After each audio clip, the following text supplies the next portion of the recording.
Creamy একটি নবাবী সেমাইয়ের recipe পেতে হলে অবশ্যই পুরো ভিডিও দেখতে হবে। আসসালামু আলাইকুম ভিউয়ার্স, আজকে তৈরি করব নবাবী সেমাই। এজন্য এখানে আমি এই যে দেখিয়ে দিলাম এই সেমাইটা নিয়েছি। এই তো হালকা প্যান গরম করে এতে একটু ক্রিস্পি করে ভেজে নিয়েছি। অবশ্য এই সেমাইটা বাটারে ভাজা, তবুও আমি একটু ক্রিস্পির জন্য ভেজে নিলাম।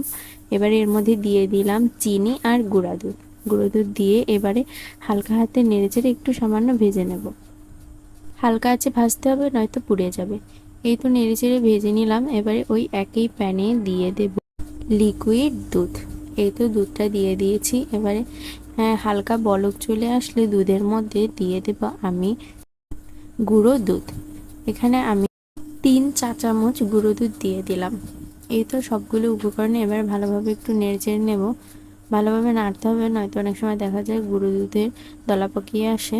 এই তো হালকা হাতে ভালোভাবে নেড়ে নিলাম। এবার এর মধ্যে বলক চলে আসলেই দিয়ে দিলাম 1 চামচ পরিমাণে কাস্টার্ড পাউডার। সামান্য একটু নর্মাল পানির মধ্যে আমি 1 চামচ পরিমাণে এই কাস্টার্ড পাউডারটা গুলিয়ে এভাবে দিয়ে দিলাম। আর এটা দেওয়ার সময় অনবরত নাড়তে হবে, আর চুলার আঁচ অবশ্যই লো ফ্লেমে রাখতে হবে, নয়তো অনেক সময় দেখা যায় যে দলা পাকিয়ে যায়। এই তো বলক চলে এসেছে। এবারে দিয়ে দিলাম চিনি। এবার সুন্দর মতো নেড়ে চেড়ে অনেক সময় ধরে জাল করে এটাকে ঘন করে নেব।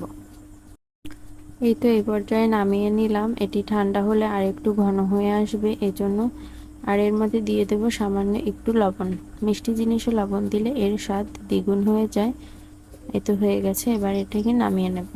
দেখুন এরকম একটি ঘন অবস্থায় নামিয়ে নিতে হবে।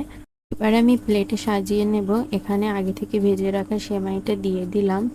এরপরে এর উপর থেকে দিয়ে দেব সেই ক্রিম যেটা তৈরি করে রেখেছিলাম, সেই ক্রিমটা দিয়ে দিলাম। তারপরে উপর থেকে আবার ভাজা সেমাইগুলো দিয়ে দিলাম। তারপরে একটু সুন্দর করে আমি সাজিয়ে নিলাম এখানে ক্রিম দিয়ে। এরপরে উপর থেকে দিয়ে দিলাম এখানে বাদাম, কিশমিশ আর আখরোট। এই তো সাজানো হয়ে গেছে। দেখুন দেখতে কত ইয়ামি লাগছে। আমার ভিডিওগুলো ভালো লাগলে অবশ্যই আমার চ্যানেলটি সাবস্ক্রাইব করে পাশে থাকবেন।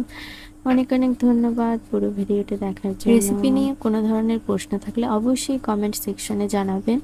আর এরকম আরও মজার মজার ভিডিও পেতে অবশ্যই বেল আইকনটি প্রেস করে রাখবেন।